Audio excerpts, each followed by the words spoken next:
Hare Krishna. Hare Krishna, Pranam, Jai Shri Prabhupada. Hare Krishna Maharaj, Dhanava Pranam, Shri Srila Prabhupada. Hare Krishna Prabhu. Maharaj, I would like to just thank you so much for giving us your time and your association for the last couple of weeks. I hope it was nice for you also to teach this section of the Srimad Bhagavatam. And we will be giving you the links for the classes shortly. And we look forward for more in the coming years. Thank you, brother. Hare Krishna Prabhu. Thank you for giving me some service. Always a pleasure, Maharaj. Hare Krishna. Okay. So we'll go on here. Om Jnana Timirandasya Gyananjana Shalakaya Chakshur Militanyena Tasmai Shri Gurave Namaha Shri Chaitanya Manobhistam Stapitam Yena Bhutale Swayam Rupa Kadamayam Dadati Swapadantikam Vanchakalpatarubhyascha Kripa Sindhu Bhayevacha Patitanam Pavanebhyo Vaishnavibhyo Namo Namaha Jai Shri Krishna Chaitanya Prabhu Nityananda Shri Advaita Gadadhar Shri Vasati Gaur Bhaktavinda Hare Krishna, Krishna Krishna, Hare Hare, Hare Rama, Rama Rama, Hare Hare. So welcome to our ongoing study of the Srimad Bhagavatam. Today we're on the 9th canto and we're looking at chapter number 24. Entitled Krishna, the Supreme Personality of Godhead. Right? So, you'll remember the previous chapter, we were hearing about Saibhya, that she was barren, she couldn't have a child, but somehow, by good fortune, her husband, Jamaga, that he had a blessing from the demigods, or he had some power to connect with the demigods, and the demigods were able to bless her so that she could become pregnant, and they had a child. So that child was Vidarbha. And that Vidarbha was the head of the Chaitya dynasty. So then, the first 5 chapters are dealing with, first 5 verses are dealing with the descendants of Vidarbha. From Vidarbha, different descendants came.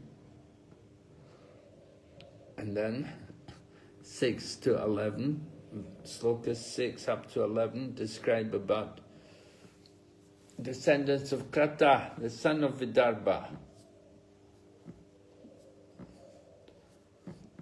And so it goes on like that, the son of Vidarbha.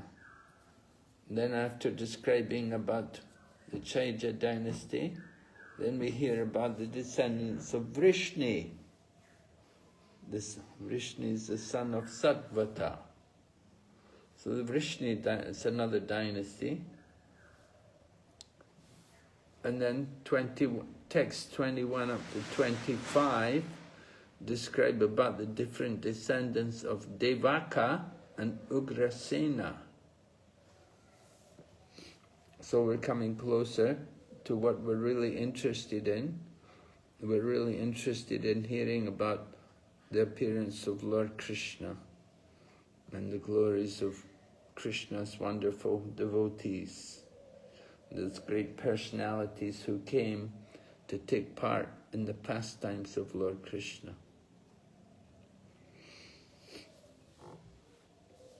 So a lot of different names are mentioned, different descendants of these great personalities. We come up to 25, text 25 up to 36, describing about the dynasty of Chitraratha. And then we hear about the glories of Vasudeva. So Vasudeva. And what's the wonderful thing about Vasudeva? Well, he's got his other name is mentioned in the text, right? What's the other name for Vasudeva? All right, it is Anakadumbu. Yes, Anakadumbabi. What does that mean, Anakadumbabi? Anybody know? The Devatas beat the drums called the Anaka when Yeah. he was born. Right, yes. At the time of the birth of Vasudeva, all the demigods were beating the drums, right? And they were heralding all this. A great personality is taking birth. Vasudeva. And so all the demigods were beating the drums, kettle drums and like that. So he's also known as Anaka Dumbabi. That was the name. We had one pujari here in Mayapur for a long time. His name was Anaka Dumbabi Das. He was serving the deities very nicely for a while. Anyway, Vasudeva, that's introduction to him, and we don't hear much about him, just the fact that when he was born, the demigods were all beating the drums, were heralding his birth. And then they tell about the story of Kunti. So, of course, Kunti has another name also. What was Kunti's name originally? Prata. Prita, yes, right. So how did she get the name Kunti?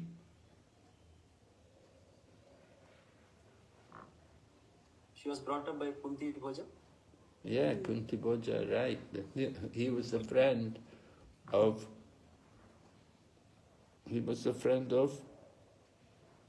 Kunti Bhoja. Prita.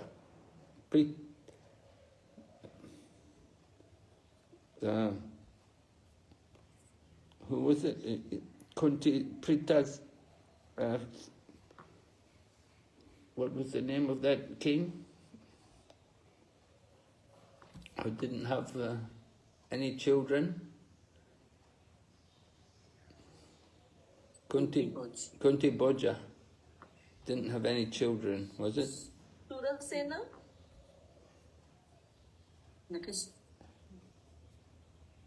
Father.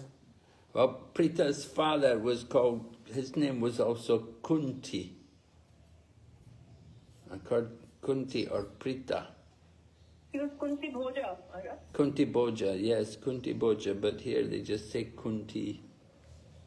Sura gave Prita to his friend Kunti. We would say Kunti Bhoja. Kunti Bhoja, this is in purport of 31. Sura gave Prita to his friend Kunti, who had no issue. And therefore, another name of Prita was Kunti. So, same name as the father. So, then we're told how Kunti got some special blessing. That Durvasa was a guest at the house of Prita's father, Kunti. Kunti Bhoja, you could say.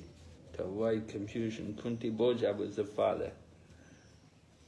And Durvasa was the guest, and Prita satisfied Durvasa by rendering service.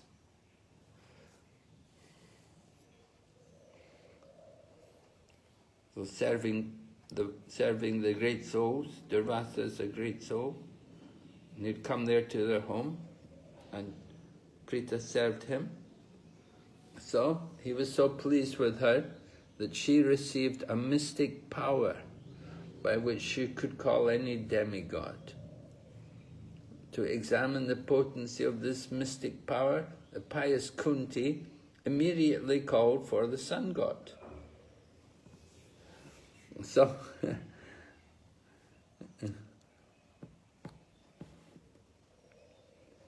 she wanted to see, naturally, she was given some mystic power, she wants to try it out.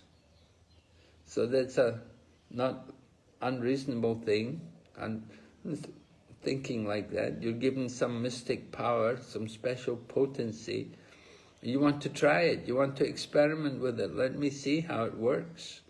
So Kunti called for the sun god. And as soon as Kunti called for the sun god, he immediately appeared before her. And she was very much surprised. And she told the sun god, I was simply examining the effectiveness of this mystic power. I am sorry I have called you unnecessarily. Please return and excuse me. So it was a humble submission from Kunti. The sun god came before her and she is respectful and she apologizes to the sun god for troubling him unnecessarily. However, the sun god responds to Prita, "Oh, beautiful Prita, your meeting with the demigods cannot be fruitless. Therefore, let me place my seed in your womb so that you may bear a son. I shall arrange to keep your virginity intact since you are still an unmarried girl." Well,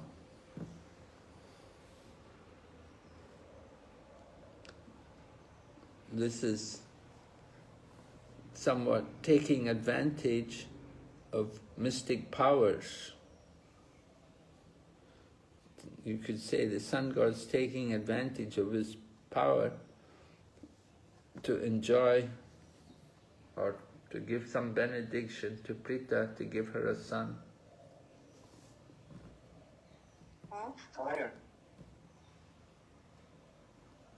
So what can we learn from this incident described here?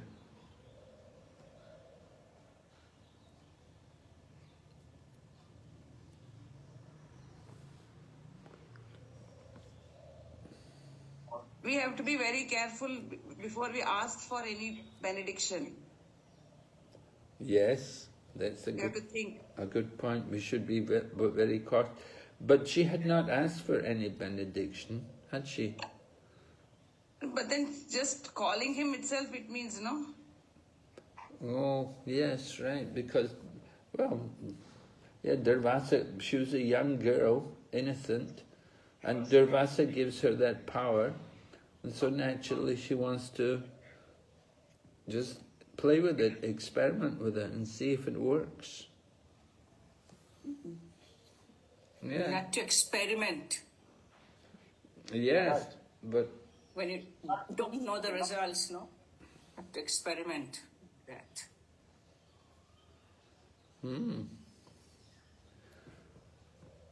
Have faith in the words of the sages, I mean elders or the seniors, because if they said this will happen, so because that is our parampara also, right? We listen to our seniors, and that is what we learn in the Bhagavatam also. If they have said it, means it is true. Not everything should be experimented. Some faith has to be kept. What do you mean? What was said? So he said, right, whenever you call on any demigod, they will come. Oh, okay. So yeah, I mean, they will come. So I mean, and they are demigods. We can't disturb them just like that. You know, we need to know our position. At least Kunti Maharani was very elevated, but at least when seniors said, we have to have faith in them. The experiment phase is in the beginning. Before we surrender, we do all the experiment. We try listen to the classes of gurus and all. But once we have a mentor or something, after all the experimentation is done, once they say it, it is best to follow it. If there is any question, we can ask them, but not experiment with their, if it is right or wrong, or, talk to 100 people, or this person said like this or that.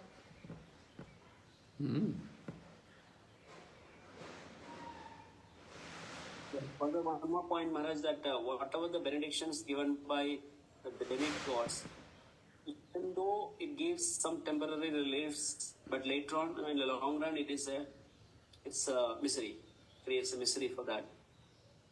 Even in this case, it's a misery from beginning. But even if you ask for some other material benefits, it entangles you in the material world, and it doesn't allow it to reach to our correct, real goal of life. Yes, it can certainly be a disturbance in the path of self-realization. But for a young person, Preeta is a young girl, not yet married, she's not really thinking much about self-realization at that point in her life. Hare Krishna Maharaj. Yes, Ananda Dulal Prabhu. Maharaj, yeah, like Kunti, for my idea, like Kunti received the benediction from sage. He want to test it. That means he don't have faith in their benedictions. He want to test it to prove. Like us, example, we have to take anybody, any spiritual master or any guru give any instruction. We have a faith and fully to develop that. We cannot test it and like I want this. We are thinking that boon, anything they are giving instruction, it's like ordinary things. We cannot think that. We have to serious. Anybody give us like say Guru Maharaj giving boon. He tests it. That means he don't have a faith. That's why you want to test correct or not in the boon. They don't have a faith. Like he teaching us to be faith in our parampara in ISKCON. Anybody give anything like senior, we have to with the faith and accept it. Hare Krishna Maharaj. Okay, good point. Yes, we should have faith in the words of the spiritual authorities. Durvasa gave her a power. He gave her that benediction that she could call any demigod. So, I mean, she could have had faith. I mean, I don't know if it's fair to say she didn't have faith. But anyway, she wanted to experiment. She just wanted to try it out. That he's told me that I can call any demigod. So let me see if it works. Of course it's going to work. Well, she had faith, but she wants to see what's going to happen when the demigod comes. So that's what she did. She called the demigod, and of course the result is that the demigod, Surya, he wants to give her a child. Although she's not yet married. Even if she was married, it would be a bigger problem to give her a child. Not married is certainly a problem. Prabhupada says, a girl should never bear a child before her marriage. And here we have Kunti, that she's going to give birth to a child by the power of the sun god. Hare Krishna Maharaj. Yes, Prabhu. Maharaj, I have a question. This question many people have asked me. So, sorry for asking this. Maharaj, when Suradev appeared, when he placed the seed in the womb of Kunti, did he has a physical relation with the Kunti where he placed the seed, or he placed the seed by some mystic power without physical connection with Kunti?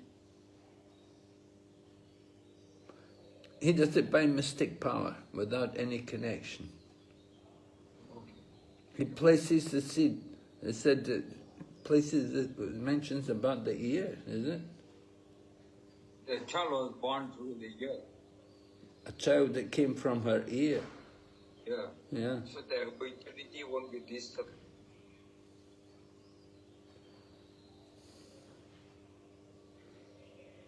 And of course that child was a very special child. He was with the Kavachas because he's the child of the sun god.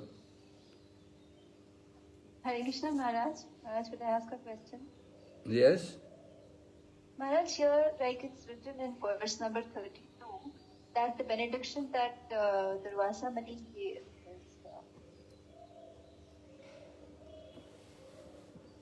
I'm sorry, Maharaj, you're not clear. Maharaj, in verse number 30, like the benediction that Durvasa Muni gave to Kunti Maharani was that she could call any demigod. So by calling any demigod, it is nowhere written that the demigod will give a child to Kunti Maharani. But we see that like 5 children were born, and every time she called a demigod, the demigod gave a child to her. So it could have been any other benediction also. Yes, it could have been another benediction also. But somehow she just wanted child. She wanted children because her husband couldn't give her children. Maharaj, now that the sun god has appeared, she was not even married. But the sun god has given a child only to her when she is unmarried also. Yes. So?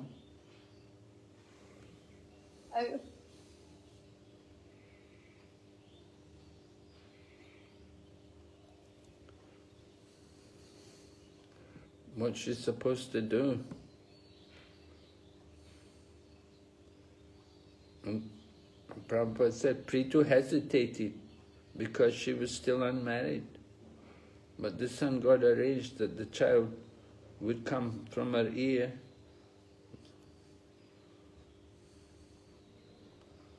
And the child came immediately, right?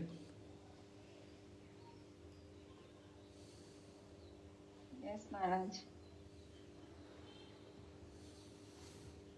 So Maharaj, this was not a benediction, I feel. This was more of a curse for her. She had to give away the child as soon as she was born. And when she was unmarried, he knew that this would cause a problem for her. What was the reason for giving this benediction, this sort of a benediction? Could have been something else also, some power or something. I was just wondering, Maharaj. Yes, yeah, I agree. It's not really a benediction, is it? It's a curse, you could say. You know? But of course, when it's a very great sun, when the sun is very great, very powerful, it's a benediction. To have such a great sun.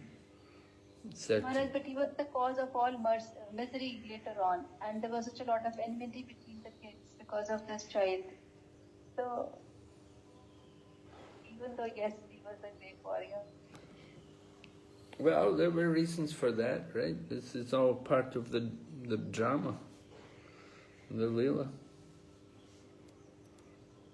This is all going on Kurukshetra, on the battlefield, and before the Leela, Kunti was keeping it very quiet.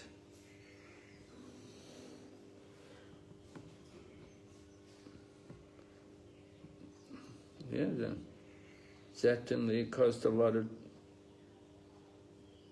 politics, a lot of disturbance between the Kauravas and the Pandavas. Yes, Maharaj, and she could not even give her name to him. She could not even rear him. She had to give him away. Yeah, well, he was adopted. That often happens in these situations. The young girl, she's pregnant, she's not married, she's not able to bring up a child. Often the girl will give the child away for adoption, give it to other people who can take care. So Kunti did like that. She thought, let me at least, because I'm not married yet. So she put the child on a boat, let the boat go down the river, and then Adirat found the boat at the side of the river. He found the baby wrapped in blankets and he took it home because they had no child. So by the arrangement of God, you know, the child got a mother and father who wanted him, who wanted to have that child, who wanted to bring him up. If he'd been brought up by Kunti, well, Kunti's not yet married, it would have been more difficult.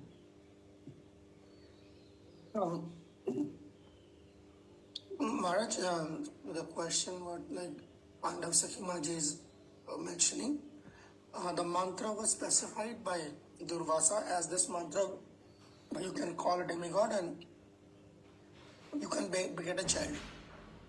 It's not like the mantra was very generic, it was very specific in nature. So that mantra was specifically designed in a way that you can get a child from the demigod. Oh, it was only for begetting children? Yes, and Kunti, out of her curiosity, tried to test that mantra whether it actually works or not, and as a result of that, she invited sun god. So it's the curiosity that killed the cat. Curiosity killed the cat. Yeah.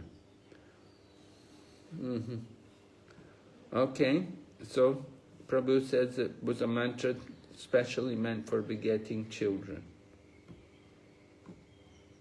Okay. Anyway. Hare Krishna Maharaj. Yes? This was a boon because he got the 3 sons, Yudhishthira, Bhima and Arjuna by this mantra. And Pandu was not able to give her sons. And that was Durvasa Muni, maybe he knew the future she will be meeting with. So it was a...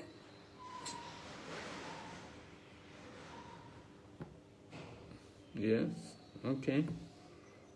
Who knew the future? Durvasa Muni. Durvasa knew the future? I don't know about that.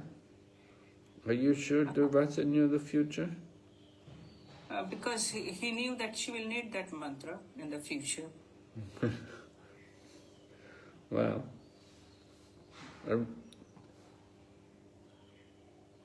yes, she certainly made use of the mantra because the husband couldn't give her children. So she made use of the mantra to have children. Whether or not Durvasa was aware that this was going to happen, I don't know. Maybe. Maybe some Paramatma instigated him. Yes. Or something. Okay. That we can also depend. Anyway, the sun god, it says, discharged his semen into the womb of Prita. And so, it seems like he had union with Kunti in the normal way, it seems. And then he returned to the celestial kingdom. Immediately thereafter, from Kunti, a child was born who was like a second sun god. So, she has this beautiful child, and she's not going to keep it because she is afraid of people's criticisms. So with great difficulty, she had to give up her affection for the child. And she packed the child in a blanket and let it float down the river.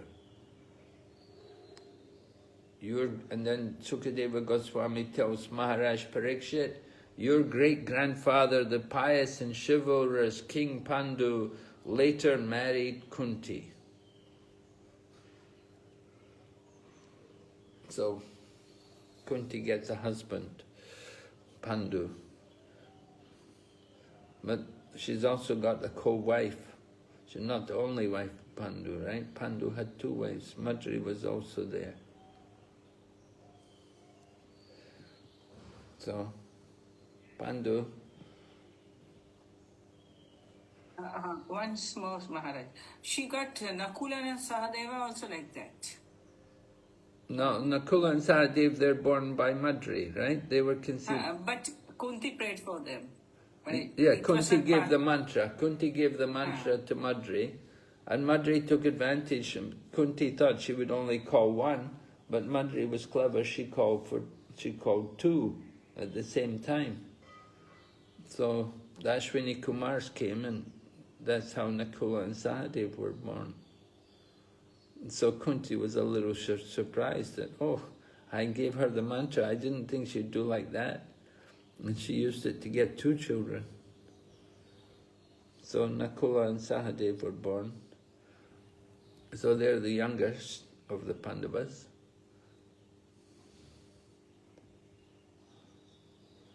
All right, so Kunti, then chapter goes on. Kunti has a sister, and her sister also gets married to king of Karusha. And from her womb, Dantavakra was born. So, my goodness, what a family, eh? Kunti's sister, she gives birth to Dantavakra. And of course, Dantavakra is one of the doorkeepers from Vaikuntha. And he'd already been born as the son of Diti, named Hiranyaksha.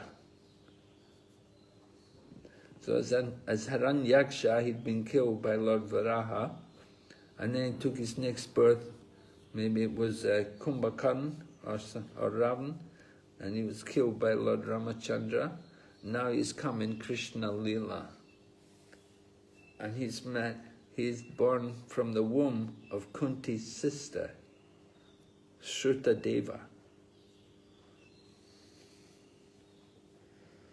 So Jai and Vijay came, Dantavakra, and who was the other person?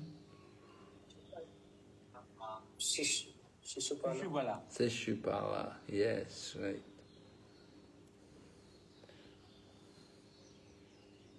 Okay. And then Drishtaketu, the king of Kekaya, married Shrutakirti, another sister of Kunti's. So Kunti had many sisters, and they were all married to different kings. Then text 39 says, another sister of Kunti, Rajadi Devi. And then we hear about the king of Chedi. And this king's name was Damagosh. So this is one of the friends of King Kamsa, right? And then, next in text 40, we hear about our friend Shishupala.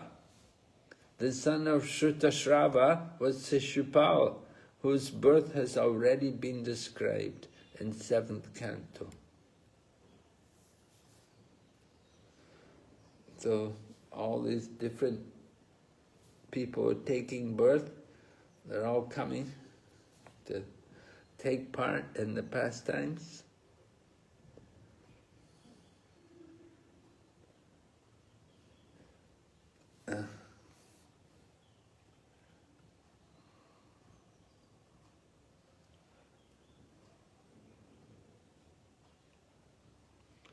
Many different kings are described, different descendants.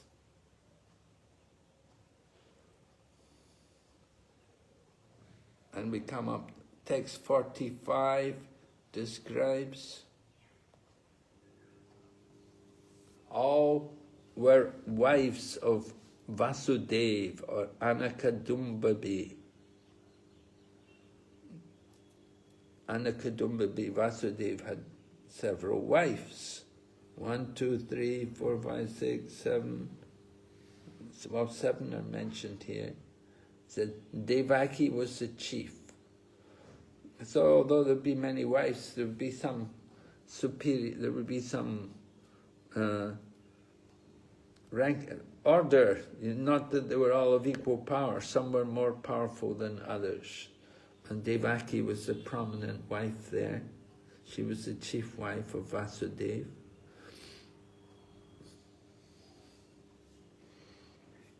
Hare Krishna Maharaj. Maharaj, when Vasudeva was imprisoned by Kamsa, Rohini, she was with Sudha. How about other wives of Vasudeva? Maharaj mentioned there are 7 wives of Vasudeva. So we know Rohini was with Yasuda. How about other wives, Maharaj? Where were they when Vasudeva was in prison? Well, they would, I would imagine they'd have them in hiding, just like Rohini. Vasudeva sent Rohini over to Gokul, to the home of Nanda Maharaj, because he didn't want anything to happen to her. So similarly, the other wives with their sons would also be sent away different places to take a low key, not to be prominent. Their names were not mentioned in Krishna Leela and 10 Canto Maharaj. Only Rohini Asita were mentioned. His name were not mentioned at all. Rohini? I mean, in 10 Canto, during Krishna's Leela, only Asita and Rohini were mentioned. Yeah, the other way. Otherwise, Vasudeva were not mentioned, Maharaj. Yes, well, they're not so prominent, right? We heard Devaki was the chief wife. Yeah. And Rohini's mentioned because she was the Lord was transferred to the womb. Lord Balaram was transferred to her womb. Yeah. So she had some part to play. But the other wives, they're not playing any part, really. So they're not mentioned. They've been mentioned here, in the 9th canto. They're not in the 10th canto. 10th canto is in relation to Lord Krishna. They didn't have any real involvement with Lord Krishna.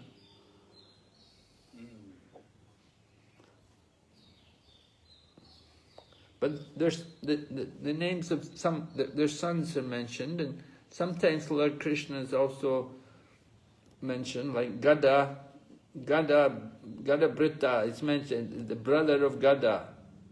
Gada is mentioned, is here, by the womb of his wife Rohini, begot sons such as, these are all sons of Vasudeva. So Gada is one of the sons of Vasudeva from the womb of Rohini. So Lord Krishna is called in that way Gadabrata, that he's the brother of Gada. So some of the sons are mentioned.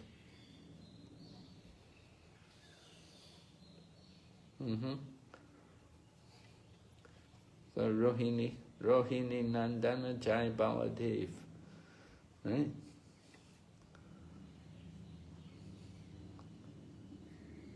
Rohini is important later on. She will go to Dwarka. When Vasudeva is released from the prison, when Kamsa is killed by Krishna, and Vasudeva and Devaki are released from the prison, then when they're transferred to Dwarka, then that time Rohini also goes to Dwarka with them. And Rohini was asked to describe about the pastimes of Vrindavan, because Rohini had been in Vrindavan. So she had seen all the pastimes of Lord Krishna in Vrindavan. So when Lord Krishna was in Dwarka, the people in Dwarka, like Vasudeva and Devaki, they had been in prison the whole time. They were in Kamsa's jail in Mathura. They never had the opportunity to go to Vrindavan and to see all the devotees in Vrindavan. But Mother Rohini, she'd been living there in Vrindavan. So they asked Rohini that you tell us about Lord Krishna's pastimes in Vrindavan. Because she'd actually witnessed all the Leelas, and she knew all the devotees there in Vrindavan. So she could tell the people in Dwarka about the glories of Vrindavan and the wonderful devotees there. And that was how the Lord manifested his form as Jagannath.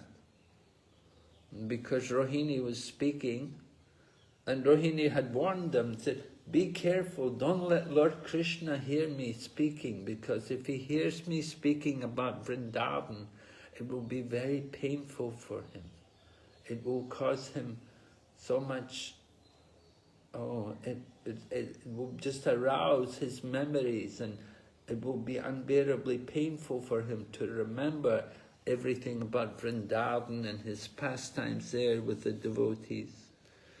So they said, don't worry, we will guard the door, we won't let Lord Krishna come in.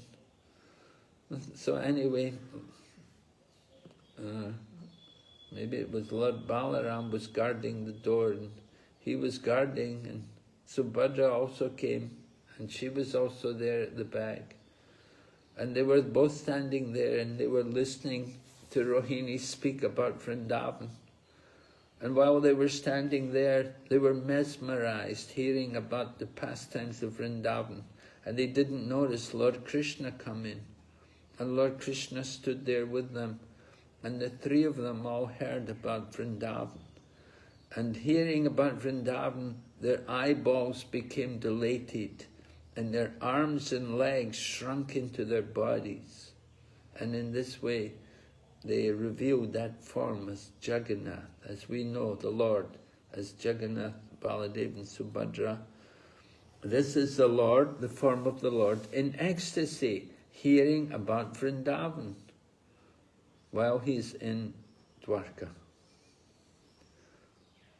And this was Rohini. Rohini was the one speaking. She was telling them about Vrindavan. So she must have been a very great devotee, that just by hearing her describe, by hearing Rohini describe the glories of Vrindavan and the people and the devotees in Vrindavan, the Lord became so ecstatic that his hands and legs shrank into his body and his eyeballs dilated. It was so overwhelming.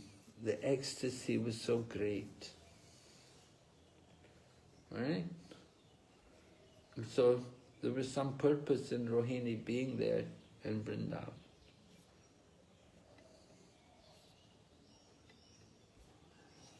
Okay.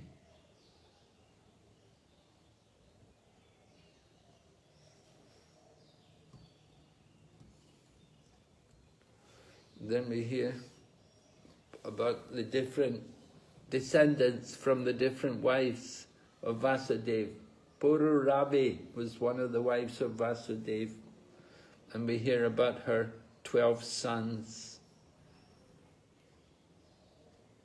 And other wives are also mentioned. Madira, Bhadra, Kaushalya. Then next one, another of Vasudeva's wife was Rochana, and her sons. And then a wife was called Ila, and by her he also begot sons.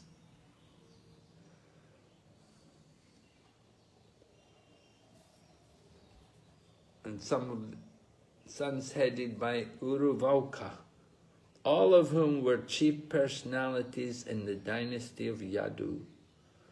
So, here you can see the different wives are mentioned, and the different children which they had is some mentioned. The text 50 is still describing about Vasudeva's wives. Another wife, Drita Deva, and came a son, Viprishta. And then another wife, Santi Deva, another wife of Vasudeva.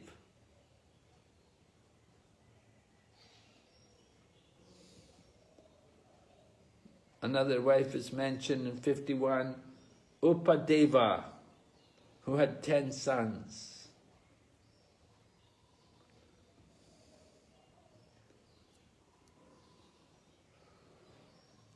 And then 52, in the womb of Devarakshita, 9 sons were born, headed by Gadha.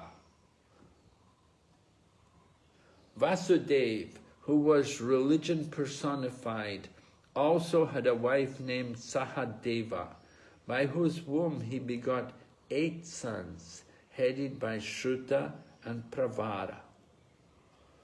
It's almost like Vasudeva is a Prajapati. He's having so many sons. And he is religion personified. So, of course, somebody may say, oh, he had so many wives, he had so many children. They may take it the wrong way. How can we explain?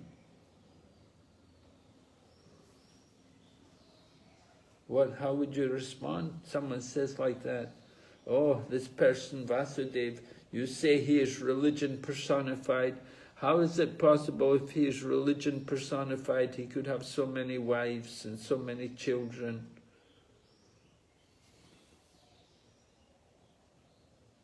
Krishna Maharaj, Vasudeva is a king.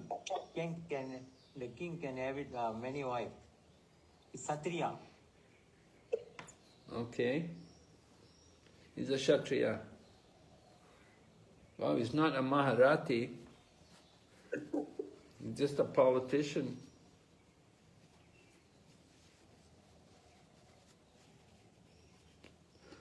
Does he need to have so many wives? Usually that Satriya will have many wives. Is it? According to Satriya principle, they can have it. That's my idea. They must have a lot of wealth to maintain them, eh? Yeah.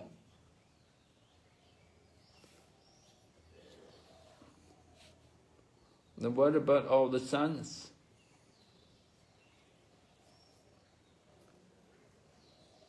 Do they need to have so many children? Can he take care? Can one king take care of so many children, so many wives and so many children? Yes, Maharaj. They can. They can? Yes. They are capable of maintaining many wives and many children. They hire brahmanas to take care of, or they hire maids, is it, to take care of all the children?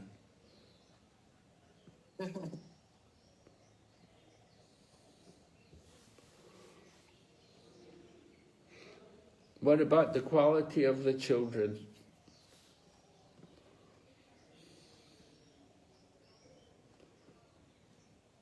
Will they be? In those days, even kings, the sons of kings would also go to Gurukul and learn just like everybody else. So they were taught very well from childhood.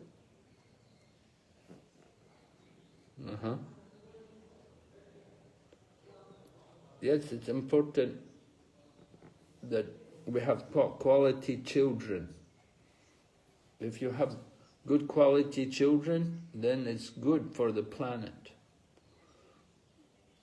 If the children are varna samskar, then it becomes a problem for the planet. But where the children are begot according to religious principles, then there's no problem. And as we hear, Vasudeva is religion personified, so the children who he conceives will be according to religious principles. In the Bhagavad Gita, Krishna says, Dharma Varuda Bhuteshu Kamosmi Bharatashava. That I am that sex life which is not contrary to religious principles. So because he was religion personified, then he would strictly follow the religious principles. So he would beget quality children. You know, less educated, impious people, they may also have children, but their children are more on the level of the animals because they're not cultured and they don't follow religious principles. Even though the children may look nicely, but in terms of character it will be a problem if people don't follow the religious principles. Right? Hare Krishna Maharaj. Yes? This Nanda Upanandas are sons of Pauravi. Pauravi is sister of Devaki and wife of Anakadundavi. And this Nanda Upananda, the same Nanda that he brought up Krishna, Nanda Upananda, they are sons of Vasudev. Sons of Vasudev. No, the same Nanda Upananda that was Yes. in Gokul. Yeah, I would think so, yes. They were sons of Vasudev, Nanda. I thought they were brothers of Vasudev. That is, I have some doubt.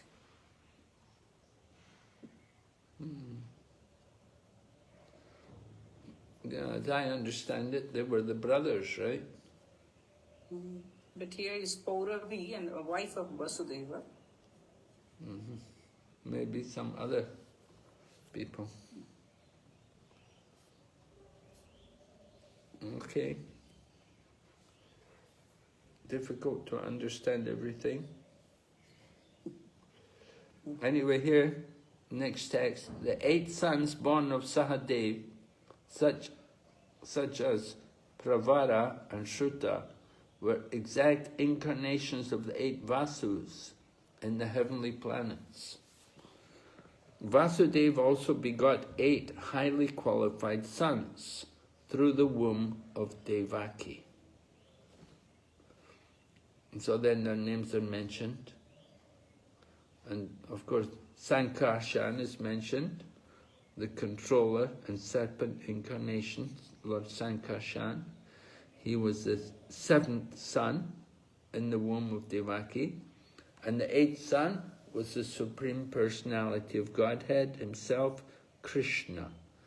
The highly fortunate Subhadra, the one daughter, was your grandmother. So Vasudeva had 8 sons and 1 daughter that conceived in the womb of Devaki. Is it? Does Subhadra, does Subhadra come from the womb of Devaki? Subhadra? She came. Yeah, Subhadra coming.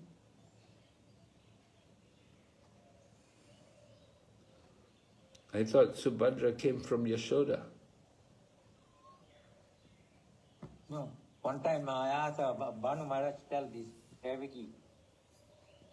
Banu is police, holiness, Banu Maharaj will give class telling Devaki's daughter is Subhadra.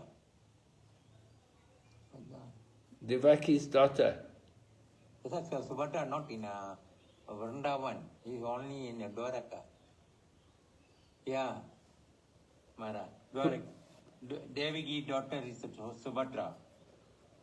Devaki's daughter was Subhadra, and she was conceived in Dwarka, born in Dwarka. Yeah, Maharaj. Not in Vrindavan. Yeah. Of course. Yeah, Conceived in Mathura. No. She was born in Mathura. I went to Vrindavan, they said place of birth is one place. I went to in Gokul, they say this is a birthplace of Subhadra. They say, I confuse this.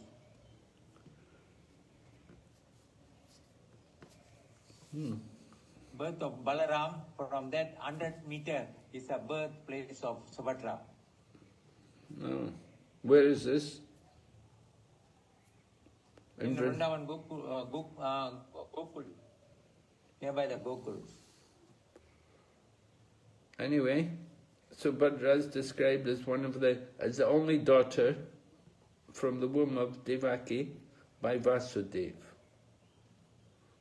There were 8 sons and 1 daughter.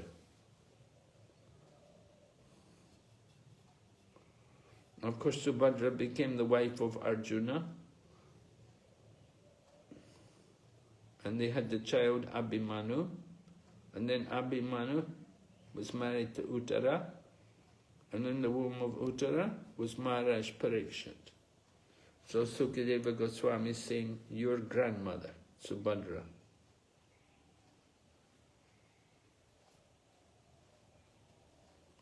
So Prabhupada in the purport points out that Krishna is not an incarnation.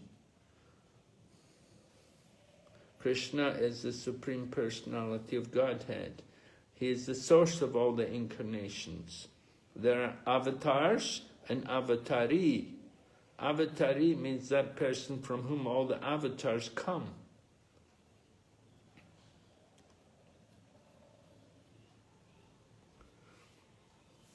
But then Prabhupada continues and said there's no difference between the Supreme Personality of Godhead and his incarnation. Krishna is the original Supreme Person. Incarnation is only a certain percentage of the potencies of God. The complete Godhead is Krishna himself, who appeared as the 8th son of Devaki. Right? So there are many different incarnations, all come from the Lord, and they possess different potencies. Some are partial, some are more, some have more potency, some have less.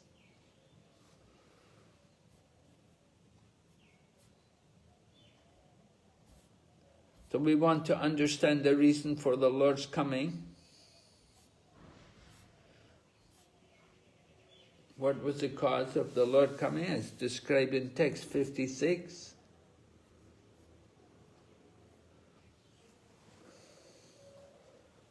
When the principles of religion deteriorate and the principles of irreligion increase, then the Supreme Controller appears by his own will. So by his own will, Lord Krishna appears.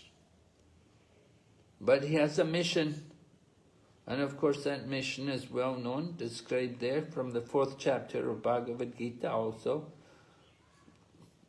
To kill the demons and to annihilate the demons and to give pleasure to his devotees.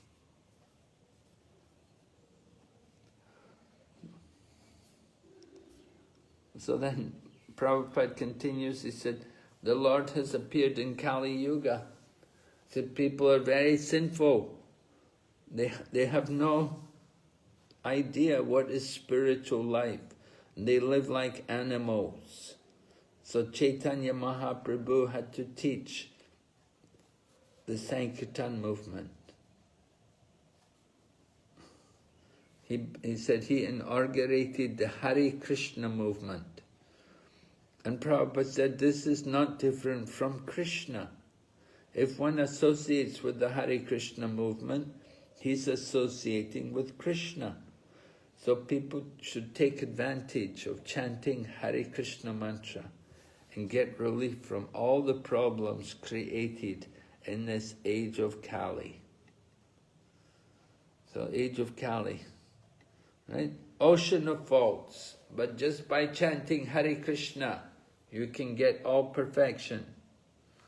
Srimad Bhagavatam, that's Srimad Bhagavatam, 12th canto, is it? Kalir dosha niti rajan, asti eko mahadgana, kirtana deva krishnasya mukta sangha param prajet. The age of Kali is an ocean of faults, but there's one good thing. Just by chanting Hare Krishna, by doing kirtan, you can get all success. Alright, and then the next text describes the difference between the Lord and the living entities. Right? Who can tell us what is the difference? How does Prabhupada describe it? Well, first of all, he said the Lord's personal desire. He said there's no cause for his appearance. It's the Lord's own personal desire.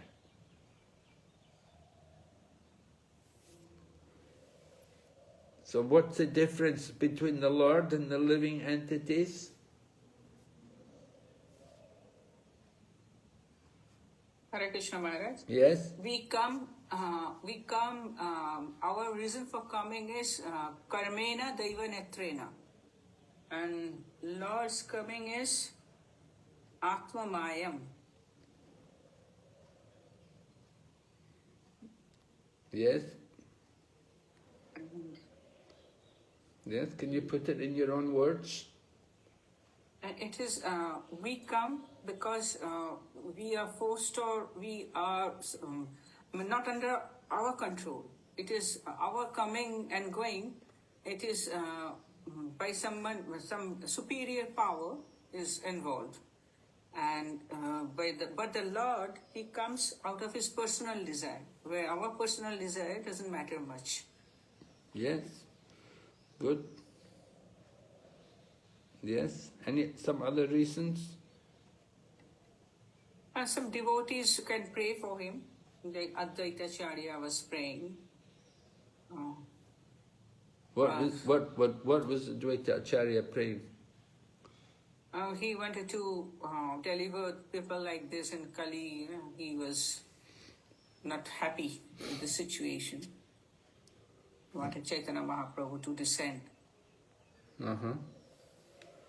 He couldn't deliver them himself, although he was Mahavishnu. But he couldn't deliver the... And then Brahma also prayed, no?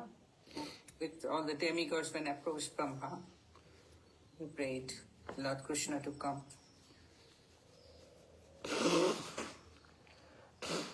Well, that's a different thing, isn't it? Advaita Acharya, you were talking about Advaita Acharya, now you're talking about Lord Brahma. I'm talking that when someone prays, Lord comes. His personal desires also can be influenced by prayers.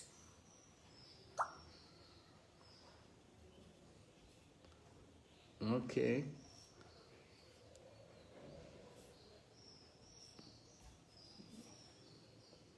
So, what about the difference between the Lord and the living entities? Living entities. Okay, let's hear from somebody else. Yeah, Maharaj, if I can just add on. The jivas do not have a choice in terms of what kind of body they can come in. But they choose as to in what form, in what, either animal or person or a combination of both. He can choose what he wants to come in. His objective is two-pronged. One is to save his devotees and to, annihilate the demons. That's the primary objective, or re-establish religion. Yes.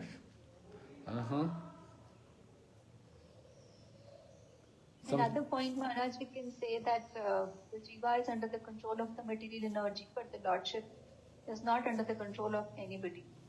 He is Virat. Yes. Jivas are dependent, Lord is independent. Yes. Right. In the purport of text 58, Prabhupada brings up the point, he says that the Lord possesses unlimited potency for pleasure, and the living entities have a limited pleasure potency. So the Lord, He has unlimited potency to enjoy, but our potency is very limited. We both want to enjoy, but what we're able to enjoy is different, on a different level. So, trying to understand the difference between the Lord and the living entities. We both want enjoyment.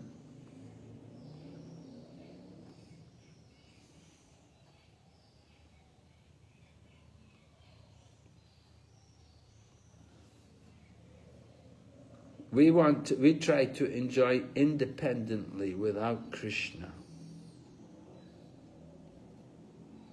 And when we try to enjoy independent of Krishna, then what happens? That's when we are in this material world. Yes, right. We come to the material world. We're put into the material world. And usually when we come into this material world, we may be put into the world, first of all, as Lord Brahma. And then gradually become degraded, going into lower and lower species of life. So this is the situation. We struggle to try to enjoy No, it's not wrong to want to enjoy, because that's the nature of the living entity. The nature of the soul, we want to enjoy.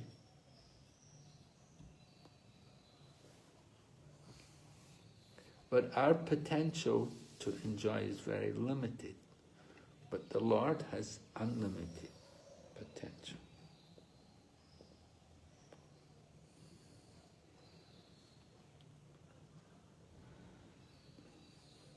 So what is the purpose of the creation?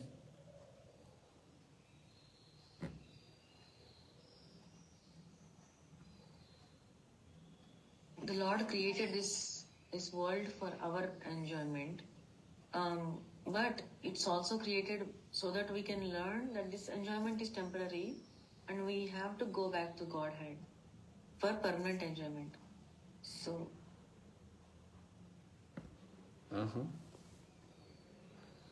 Anyone else? Yeah, in the 10th Canto, 85th chapter, it is said that there are two reasons for this creation. One is for us to complete our desires. Second is for the Lord's will. So both are the reasons for the creation. For the Lord's will. Yeah. Why does the Lord will to have a creation? Out of compassion, it's written in the Prophet. Out of compassion, Krishna creates this material world to give the living entity a chance to understand his real position. Okay. Yeah, to understand our real position.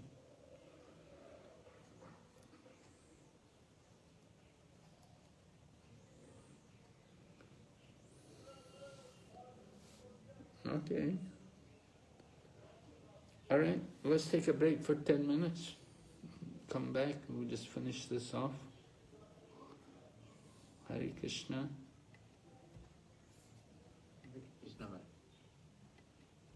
Recording stopped.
Hare Krishna.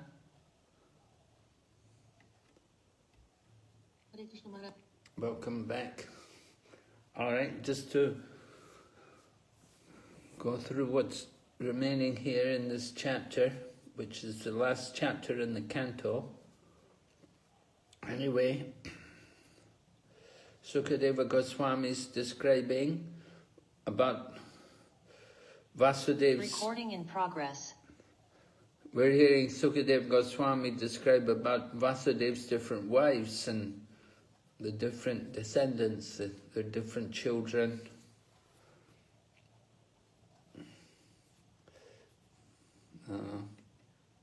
We hear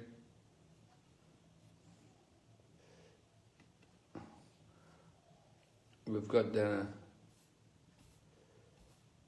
Vasudev's sisters was described, text 37 to 40, and then 40 to 44 describes the descendants of Vasudev's brothers. Then 45 to 55 describe the different descendants of Vasudeva. And then the chapter concludes with hearing about, 56 up to 62 reasons for Lord Krishna's appearance. We were discussing some of these different reasons. Lord Krishna's appearance. Was it his own sweet will? Certainly, the Lord is independent. He can do whatever he chooses.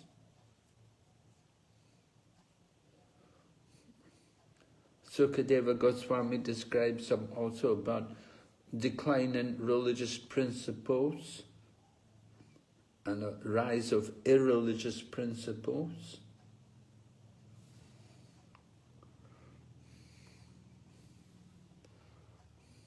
Re-establishing the religious principles, we could say, is one of the reasons for Lord Krishna's appearance.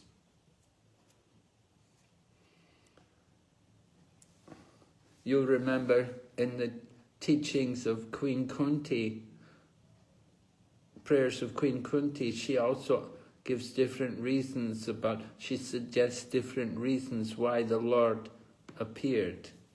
Do you remember? In the first canto? What were some of the reasons why Lord Krishna appeared?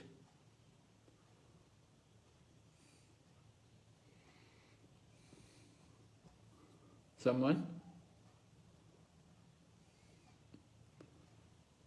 Do you remember? What did Queen Kunti say? Well, this is a very long list, but yeah, but at the end of the day, I remember, you're actually relating back to these two basic principles of, to give happiness to the devotees and to punish the demons or respond to the prayers of the devotees. Almost all those reasons were actually boiling down to the same principle of paritrana, sadhana, vinashaya, yudhashketa. But yes, long list. In text number 20, she says that the Lord descends to propagate the transcendental science of devotional service. Okay, to propagate the transcendental science of devotional service, yes. And some say also, Queen Kunti says, some say that you came in answer to the prayers offered by Mother Bhumi, who was overburdened by the demonic kings on her planet, that she had gone to Lord Brahma for help, and Lord Brahma was requesting the Lord to come to take away that burden of the demonic kings on the planet.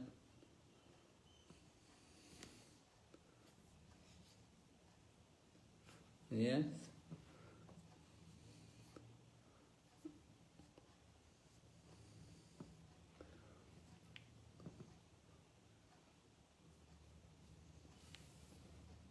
So Lord Krishna certainly comes by his own sweet will. He also comes in response to the prayers of his devotees. that when the devotees call out to him and pray to him, just like you were saying about Advaita Acharya, his loud calling brought Lord Chaitanya to appear in the world. By his loud calling to the Lord to come and deliver the people. So the Lord does reciprocate with his devotees, with the requests of his devotees.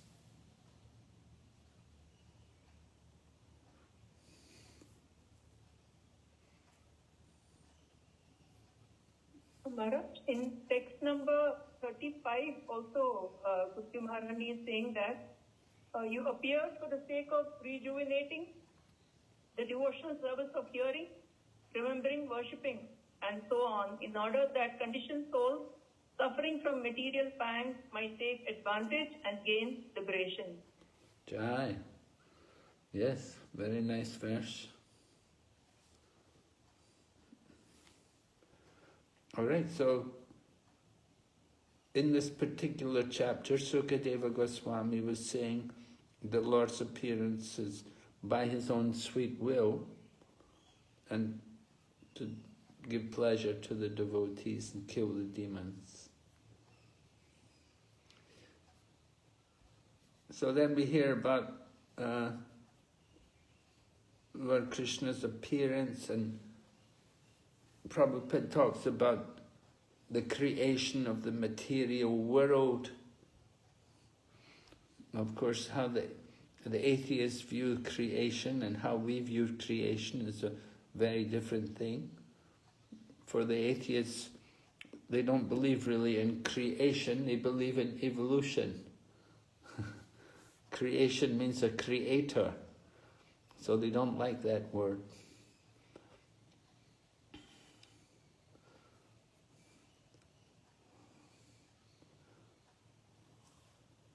Okay, so Srila Prabhupada talks about Sankirtan. Do you recall any special comments Srila Prabhupada made about Sankirtan in this section of the Bhagavatam?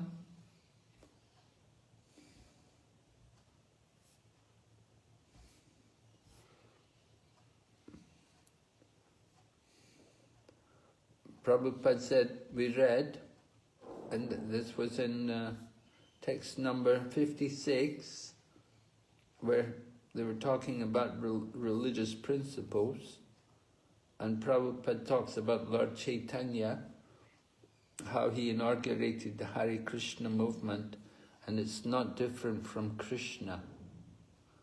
And if we associate with the movement, you're directly associating with Krishna. And he said everyone should take advantage of the Hare Krishna, chanting the Hare Krishna mantra. And that way you'll get relief from all the problems created in this age of Kali. So that's one quote about Sankirtan. You can get relief from all the problems in the age of Kali just by chanting Hare Krishna. In 5th Canto also, Srila Prabhupada says, quotes one verse, and if we simply try to engage in the congregational chanting of the glories of Lord Anantadeva, dirty things in our hearts, accumulated during many births, will immediately be washed away. Therefore, a Vaishnava never loses an opportunity to glorify Anantadeva. Never loses an opportunity to glorify Anantadeva. Anantadeva. Oh, from the 5th canto you're reading. Mm-hmm. Okay. Yes, ma'am. All right. And so we spoke about the difference between the Lord and the living entities. How the Lord is independent. He can choose where he takes his birth. But we don't. We're forced. We're given a particular body. Not according to our choice, but according to our karma, you could say, our punishment. Because we have desires, because we have material desires. And to satisfy these material desires, we've been given a material body. And so this body is given to us by the Lord. And we cannot refuse it. You cannot say, oh no, I don't want this, I don't. We're put into the body. And you can see sometimes the living entities, they're put into the bodies of the different animals. Just like Bharat Maharaj was put into the body of a deer.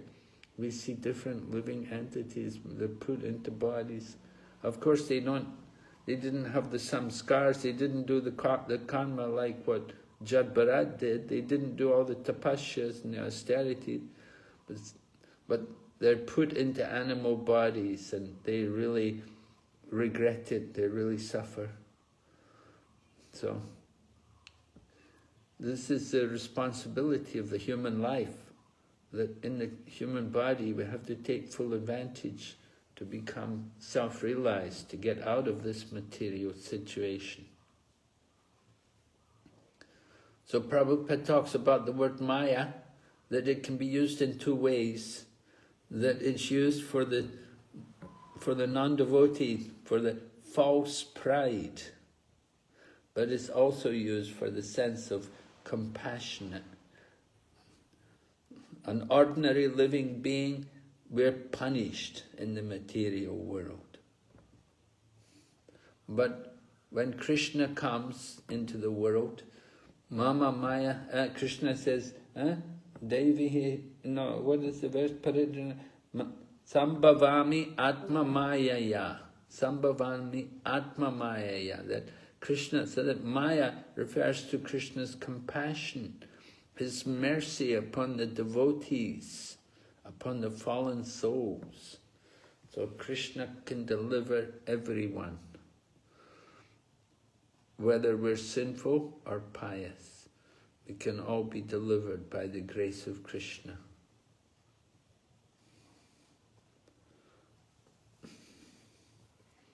So Krishna uses the material energy. The material energy is that Bahir Anga Shakti, the external energy of the Lord. It's not very dear to the Lord. Right? How is it described in the Bhagavad Gita? The material energy?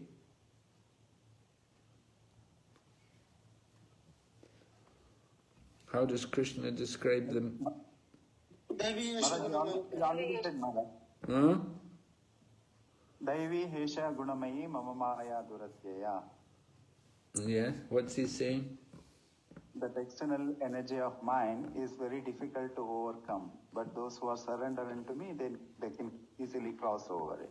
Okay. That's what he said. I was thinking of the other... Combination of three... Huh? It's also a combination of the three modes of material nature. Uh-huh. It's also the combination of the elements of the material nature, the 8 elements. Bhumera Ponan Lovayu, Kammano Buddharevacha, Ahankara iti yame, Bina Prakriter Ashtada. So it's described as Bina, separated Prakriti. It's a separated energy. It means it's not very dear to Krishna. It's a separated energy. Just like a man may have a wife, they may be separated from each other. So the relationship is not very sweet, not very nice. So separated. Another example Prabhupada gives, he said, just like the milk from the cow is the separated energy of the cow. And he says also, when they were recording his voice onto the recording machine, tape recorder, he said, this is my separated energy. The speaking energy is being recorded. So the same way, this material energy is Krishna's separated energy. It's his inferior energy. Right? There's different prakritis. There's superior prakriti and inferior prakriti. And so this material energy is his inferior prakriti. But the Lord arranges for this world, for the purpose of this world is to deliver the living entity. By the Lord's compassion, He arranges this world that the living entities can use it to get out of this materialistic life and to go back home, back to Godhead. So, we're not meant for suffering. We're not meant to be in this material world. And Bhagavad Gita describes how we are struggling very hard. Right? We're the separated energy. And then next verse, Lord Krishna describes about the living entities. Who knows the next verse in the Bhagavad Gita after Bhumirapona Lovayu? Then what does Lord Krishna say about the living entities? It is Aparayam Vitasunyam. So he says that the spiritual energy uses all these resources. Yeah, pariyamatastvanyam prakritim vidime param. Jiva Bhutam Eyadam Dharyate Jagat. Jiva Bhutam Mahabaho Yayidam Daryate Jagat. Right? Besides this, there's another energy of mind, which are all living entities. Right? And they're struggling very hard with the material nature. And here also, Prabhupada quotes again from 15th chapter about the living entities. Mami Vamsa Jiva Loke Jiva Bhuta Sanatana Manashastani Indriyani, then Prakriti Stani Karshati. Again, we're struggling with the Prakriti, Karshati, struggling with the Prakriti, with the material nature. Due to conditioned life, we're struggling very hard with the six senses. Why are we struggling? Because yeyidam daryate jagat. We're trying to exploit the material energy. We're thinking the material energy is just for us to enjoy independently of Krishna. That is the problem, that we're trying to enjoy, but it's actually meant for Krishna's enjoyment. We're meant for service, and the Lord is meant for enjoying. So we want to be peaceful, we have to recognize our position. Prabhupada says there's a great struggle because the living entity is conditioned by material nature. We're under the control. Prakrite kriyamanani gunai karmani sarvashaha. Right? The bewildered spirit soul, under the influence of the material nature, what does he think?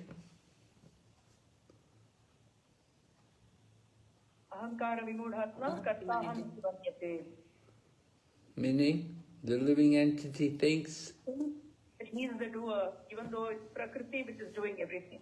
Right, thinks himself to be the doer of activities which are actually carried out by material nature. So the living entity thinks he's enjoying in the material world, but we're actually under the control of the material nature. We're trying to enjoy, but we're controlled. So this is a struggle in this material world. So it's out of the Lord's compassion that He appears in this world and He instructs us. The Lord comes into this world and He instructs us, like He speaks the Bhagavad Gita and tells us we should surrender. But instead of surrendering, we're struggling, trying to fight.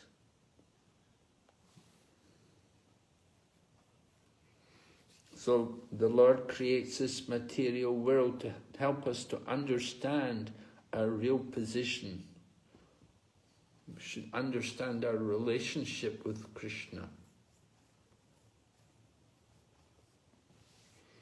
So this is, Prabhupada said, this is Brahma Jignasa. This is spiritual knowledge.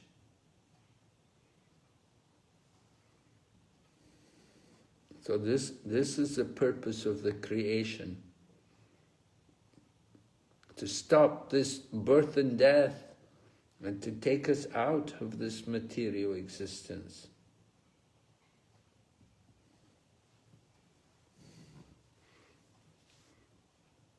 But people are so blind, they're so materialistic, that they don't believe in God.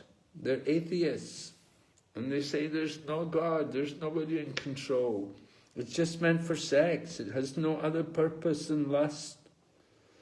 So they think like that. Some of these big scientists are very lusty people and very sinful.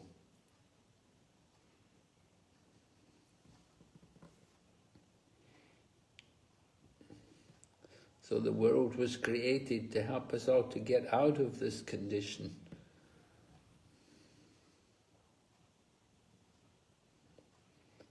To stop the birth and death. And in order to get out, we have to understand Krishna and our relationship with Krishna. Then we can go back home, back to Godhead.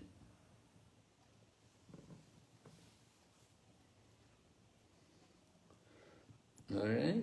So then text 59 goes on, speaking about demoniac people who are opposed to theistic science. And they may rule different kingdoms, they have their kingdoms, they have their power, they have their armies. And Prabhupada said, Lord Krishna arranges that these people will have more and more power, and then they fight with each other, and they will kill each other. And this way the devotees will have a chance. This will give us an opportunity to advance in Krishna consciousness. The demons fight and they can kill each other. The demons have increased their armies and go and fight with each other, kill each other, and then the devotees then can come along and practice Krishna consciousness.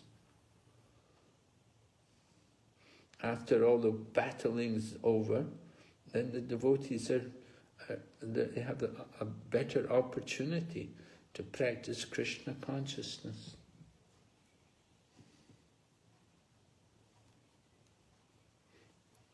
So Prabhupada discusses what is the duty of the king.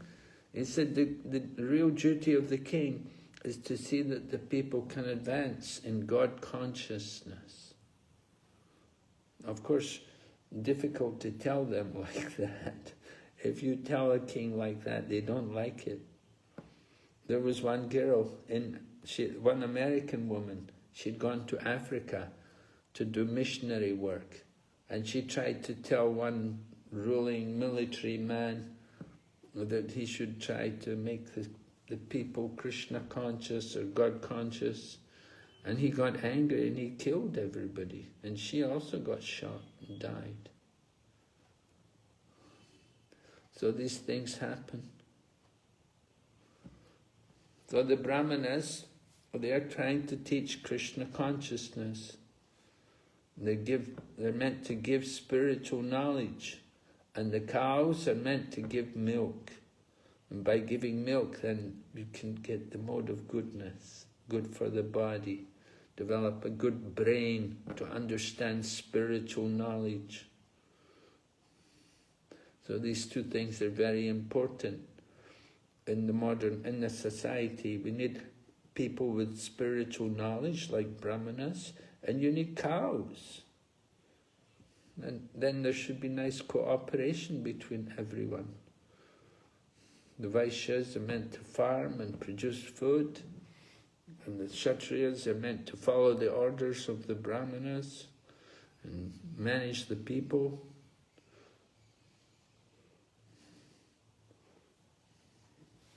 And everyone is meant to understand the position of Lord Krishna and his different activities. This is the purpose of creation. Then everyone will be satisfied. Everyone will be taken care of. But we have so many factories, people have to go and work day and night like animals. That is not really civilization. The word Prabhupada said factory is just another name for hell. We're meant to understand the importance of spiritual knowledge. We're not meant for just simply hard work, ugra karma, horrible work meant to destroy the world.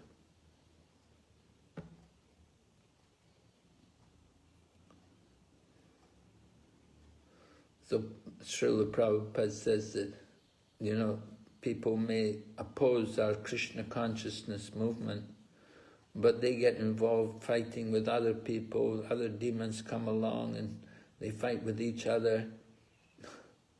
And this way, they both get destroyed. And then the devotees, then they can continue to practice their Krishna consciousness peacefully. And both the demons get annihilated.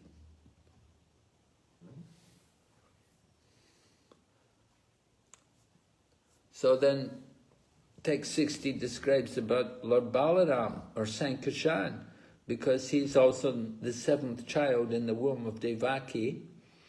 Right? Devaki was the seventh time Devaki and Vasudeva were in the prison house of Kamsa, and it was there that Devaki had a supposedly miscarriage, but it was actually Yogamaya who transferred Sankarshan from the womb of Devaki to the womb of Rohini. And so Lord Balaram, who is Sankarshan, he takes his birth in Gokul, because Rohini was staying there in the home of Nanda Maharaj and Mother Yashoda. And Lord Krishna, immediately after his birth, he also came there. So Lord Krishna and Lord Balaram could be together in Gokul, and they could enjoy the beauty of life in the village of Vrindavan.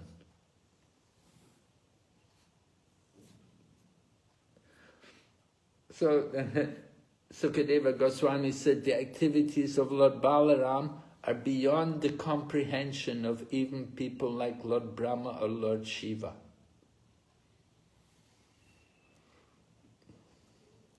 Right? What were some of the wonderful activities Lord Balaram did, which are beyond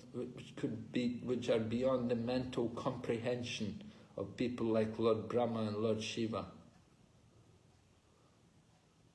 Do you remember any of the activities of pastimes of Lord Balarama? Balaji pulled Yamuna, Hastinapur and towards Yamuna. Yeah, why he was going to do that? Because I believe that time when Samba kidnapped his daughter, he didn't agree with the marriage. And Samba kidnapped whose daughter? Duryodhana's daughter. Yeah.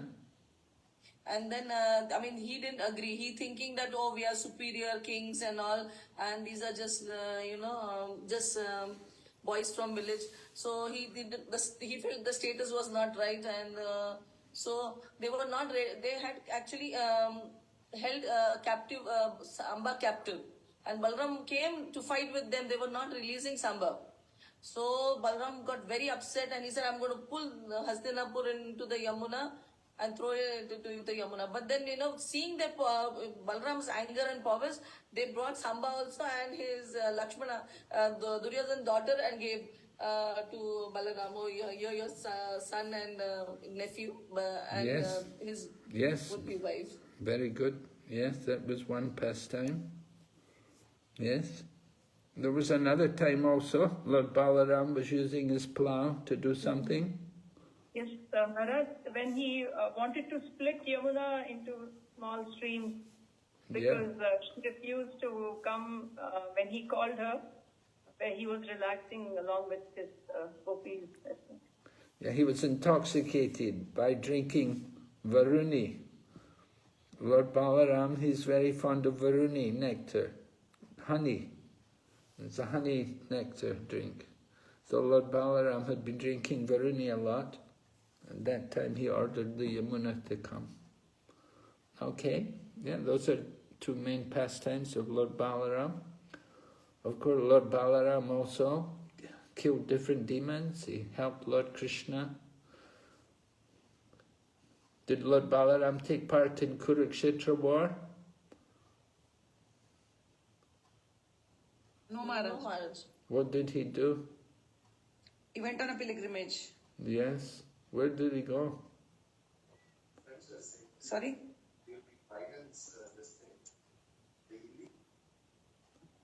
Where did... Maharaj, when pilgrimage, he killed Romaharshana Sutta with the blade of grass. Yes, he went to Naimisharanya. And he wanted to avoid fighting in Kurukshetra, but when he went to Naimisharanya, he ended up killing Romaharshana Sutta. Yes. Okay. So he performed many. Maharaj. Yes? I heard Balaram also go to the south also to visit that many temple in south. Like Mahaprabhu visit, he visit in form of Balaram. That's why in form of Nityananda, he didn't go to visit their temples. Mahaprabhu only went. A story, somebody is telling story to me. It's true or Maharaj? Well, I heard that he went there again because he'd been there before. He wanted to go again. I heard he did go. He travelled around for the holy places for several years. As Lord Nityananda, as a young boy, he was with a sannyasi, and the sannyasi took him many places. And they travelled to many holy places. And then they came back to Vrindavan. And he came to Vrindavan and he saw nobody was chanting Hare Krishna, nobody was doing kirtan. And they said, where are all the devotees? They said, they're all in Mayapur. And so Lord Nityananda also came to Mayapur. Thank you, Maharaj. All right. Maharaj, there is also Balaram, as in Vrindavan he killed Dhenukasura. Yes, right. Killed Dhenukasura, yes. And Maharaj, there is also another pastime in which Lord Balaram married Revati. She was from an earlier age and she was very tall. So he used his plow to reduce her height. So that this was a pastime when her father Kakutivi went to Brahma that there is nobody who is suitable for my daughter. So whom should she marry? And Brahmaji was listening to some music or something, and so they had to wait. But the time in those Brahmaloka and earth is very different. So by the time they came back to earth, when Brahmaji told them that Lord Balaram and Lord Krishna are there on earth and you will get the proper match for your daughter. So when they came back, the world had changed, what they had left earlier. So earlier they were tall people, now the people very short. So when they went to Balaram and requested for marriage, Lord Balaram's height was less than Revati's. So then he used his plow to reduce the height of Revati, and then they married. And he just had one wife in that first time. I heard he had two wives. Is it not? I'm sorry. Because the two wives came as the daughters of Suryadas Pandit, became wives of Lord Nityananda. When Lord Nityananda married, he accepted the two sisters. Yes, Maharaj. Lord Balaram had Revati, and what was the other wife, Maharaj? I don't remember. Varuni. Varuni, yeah. Varuni. Yes, Maharaj. Thank you. And also he killed Dvivida the gorilla. Yes, the Vidagurada, he killed also some other demons, yes. Okay, so Lord Balaram ki jai. So Lord Balaram came as the seventh child, and then the eighth child is Lord Krishna, the Supreme Personality of Godhead, Lord Krishna.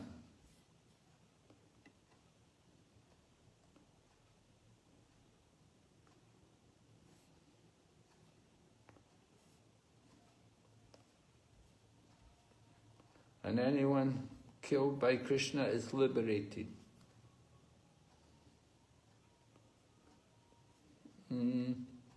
Let's see. Then 62, we hear about the glories, hearing the glories of Lord Krishna, that the devotees are immediately freed from material desires. And we're also able to give up fruitive activities. It's the power of hearing Krishna Katha, right? We heard yesterday, Shrimvatam Swakata Krishna Punya Shravana. Redi Antastohya Badrani Vidunoti Sur. Sri Krishna, the super soul within the heart of all living entities, cleanses the desire for material enjoyment from those who relish his message, which is in itself virtuous when properly heard and chanted.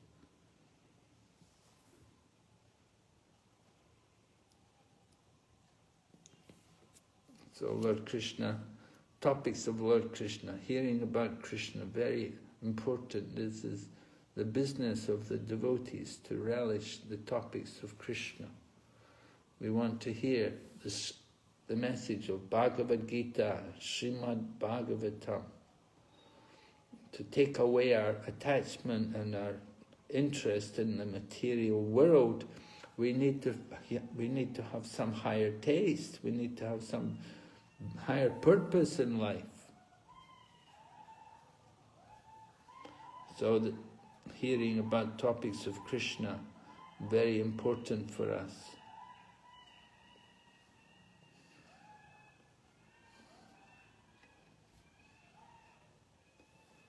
Prabhupada talks about how people are trying to oppose our movement because so many young people are taking an interest in Krishna consciousness. In Prabhupada's time, it was devotees in Europe and America, and nowadays it's more in countries like India, a lot of young people taking interest in Krishna consciousness. And materialistic people oppose them, but they cannot understand the power of this message of Krishna consciousness. That once someone comes to Krishna consciousness, they can never forget that the nectar, the taste of service to Krishna.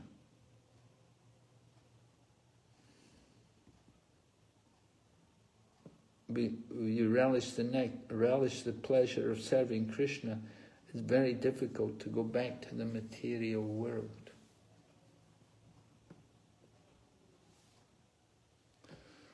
So Lord Krishna's top pastimes, they're performed, his different activities were all done for the pleasure of his devotees. And the devotees like to recount all of Krishna's different activities. We like to remember all of the different qualities of Lord Krishna. Sukadeva Goswami talks about his pleasing smiles, his affectionate behavior, his instructions, and his uncommon pastimes, like raising Govardhan Hill. So these different things, all very inspiring for the devotee to hear about Krishna, to relish the topics of Krishna.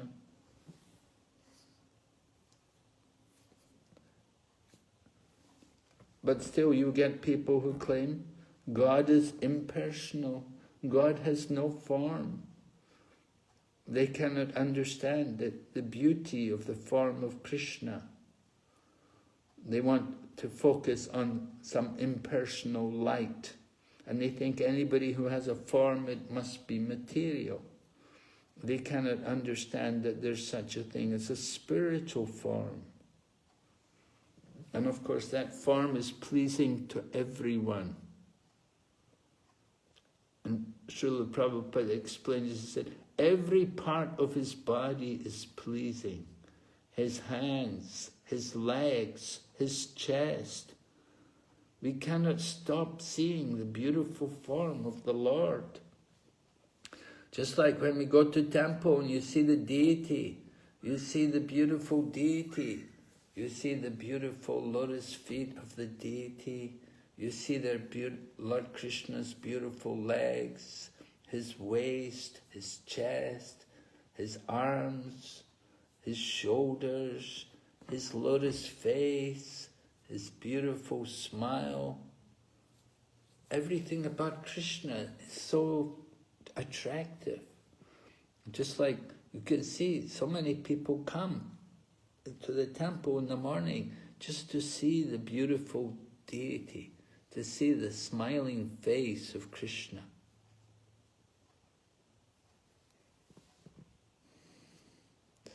Right? Lord Krishna's earrings they're like sharks.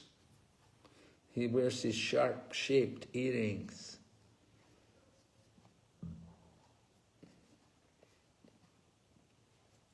And he has, of course, lotus eyes. His ears are beautiful. His cheeks are brilliant. And his smile is attractive to everyone. So, seeing Krishna is a festival, right? We like festivals. So this is an ongoing festival, an eternal festival to see Lord Krishna. Nitya Utsava. Nitya Utsava, the festival. So Nitya, eternal, going on all the time, seeing Krishna. But still people are upset. We complain that our eyes are blinking, we're not able to see. So how can we relish this Nitya Utsava, this daily festival?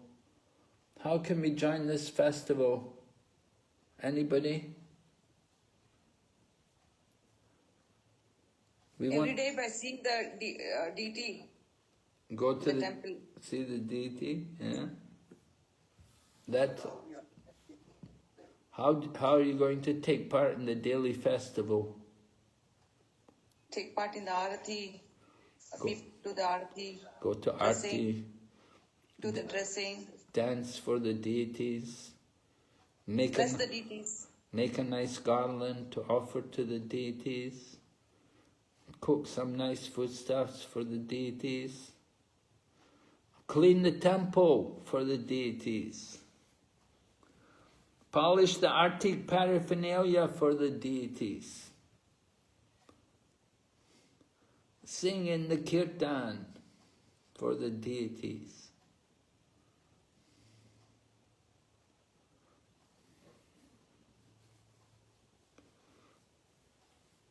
Read Srimad Bhagavatam for the deities. Yes, we have Srimad Bhagavatam class every day. It's actually, we're talking for the pleasure of the deities and the devotees, but also for the deities. So why are the gopis so unhappy? What's the problem?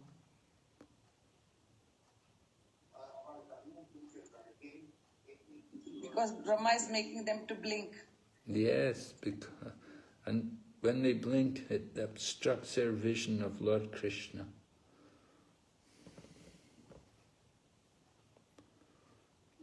And why are the gopis worried about Krishna walking everywhere?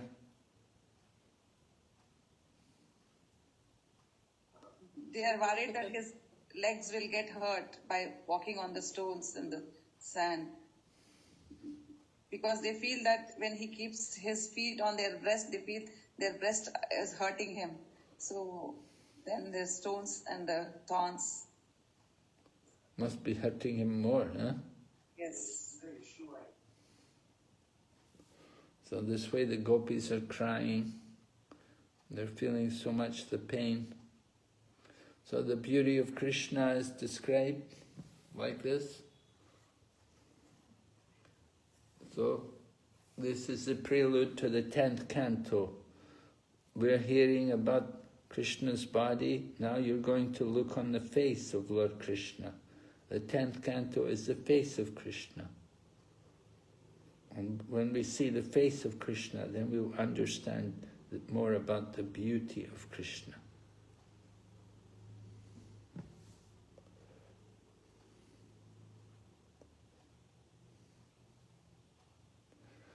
So Prabhupada writes something interesting. He said, the beauty of Krishna's face was therefore much more appreciated by the gopis than by his friends, the cowherd boys, or even by Yashoda Mata, who was also interested in decorating the face of Krishna. So, who thinks Krishna's beautiful? Who's more attracted by the beauty of Krishna? The gopis. Yes, the gopis. The gopis, they think Krishna's face is so beautiful, no need to decorate it. It's already beautiful as it is. And the cowherd boys, they don't care so much about Krishna's beautiful face. You know, they like to play with Krishna. They have a different mood from the gopis. And Yashoda, she wants to decorate Krishna, but the gopis, they think Krishna's already beautiful. So then we hear about Krishna's pastimes. Sukadeva Goswami is giving us some prelude. Lord Krishna is Lila Purushottam, the pastimes of the Supreme Person. How he goes to Vrindavan, he kills many demons, then afterwards goes to Dwarka, marries many wives who are the best of women, and he begets hundreds of sons, and shows the principles of householder life, that family life, there should be a child. Marrying many wives and begetting many children to show how to be happy, living according to Vedic principles.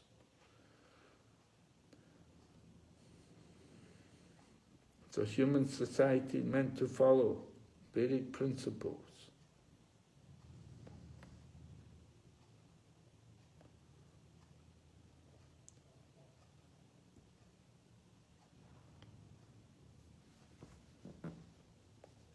Okay, so Krishna is the Purusha, he is a person, not just any person, but he is the Lila Purushottama, the best of all persons.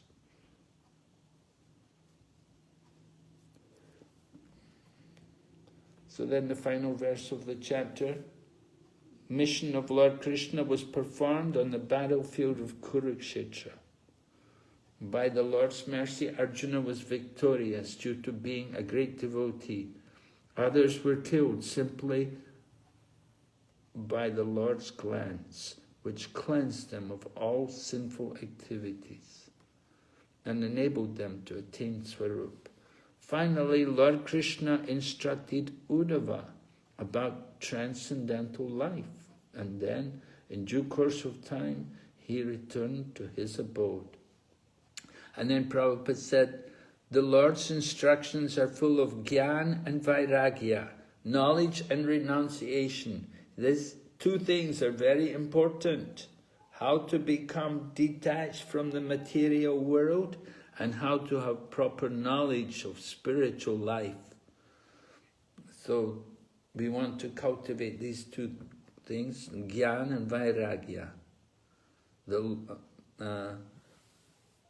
Vairagya Vidya Nija Bhakti Yoga, Shri Vairagya Vidya Nija Bhakti Yoga, Shikshabda Eka Purusha Purana, Shri Krishna Chaitanya Sharira Dari, Kripambudiryastvam Maham Prapadye.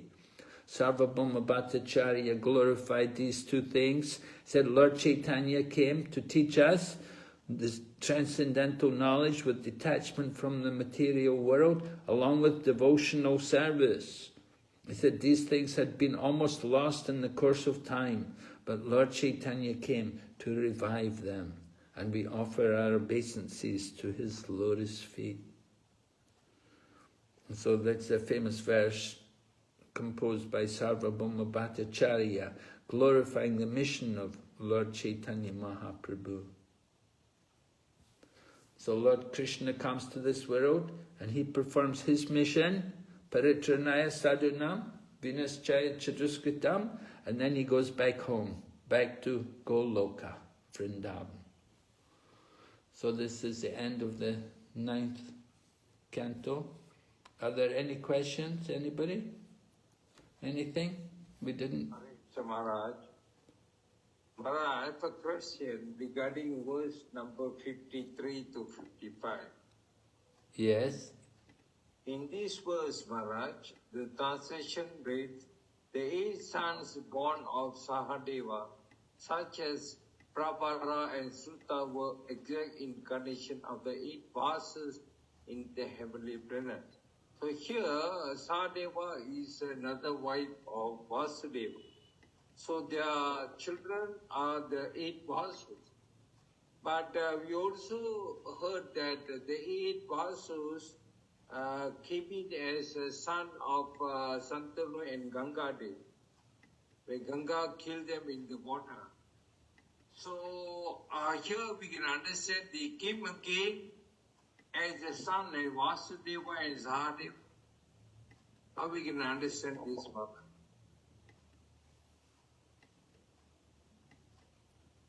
Well, maybe it happened in a different day of Brahma, I don't know. Let's see, text, what is it, 53? 53 to 55.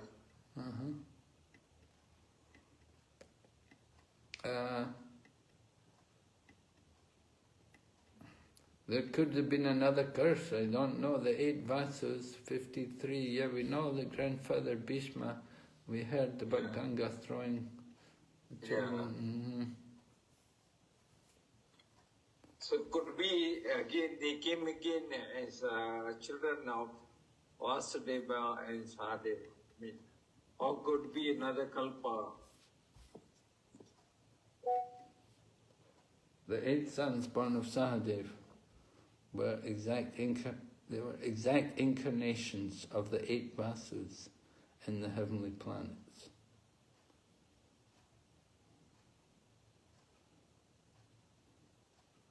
Well, it just simply said they were incarnations, right? They were exact incarnations. So after they had been cursed, they had to go down, they took birth, and then after they were thrown in the Ganga, then they went back to the heavenly abode. Yeah. But after they come back to the heavenly abode, then again they incarnate, they take an incarnation. They want to take part in the pastimes of Krishna. They mean they willingly incarnated.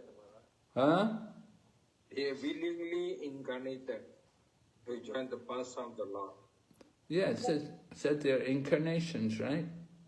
And what is their incarnation of the 8? They're exact incarnations of the 8 vasus in the heavenly planets.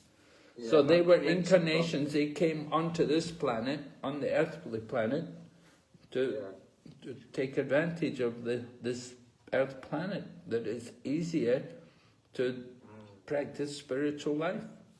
They came again, but they didn't have. It wasn't as a curse. Yeah. It was an incarnation.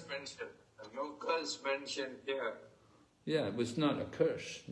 So. Okay, thank you very much. Okay, any other points? Any other questions? Anyone? Okay, if there are no questions, then we will finish here tonight. And, we wish you good luck with your ongoing study of the Bhakti Vedanta. We hope everything will go smoothly for you. And please keep up the good work, studying, hearing, chanting, discussing Krishna Katha. So thank you for giving me an opportunity to go over this section of the Bhagavatam with you. So, all glory Srila Prabhupada. Thank you, Maharaj, for your association. Thank you, Maharaj. Hare Krishna. All glories to you, Maharaj. All glories to you. Hare Krishna. Srila Prabhupada ki jai. Jai. Thank you, Maharaj. Thank you very much. Hare Krishna. Hare Krishna.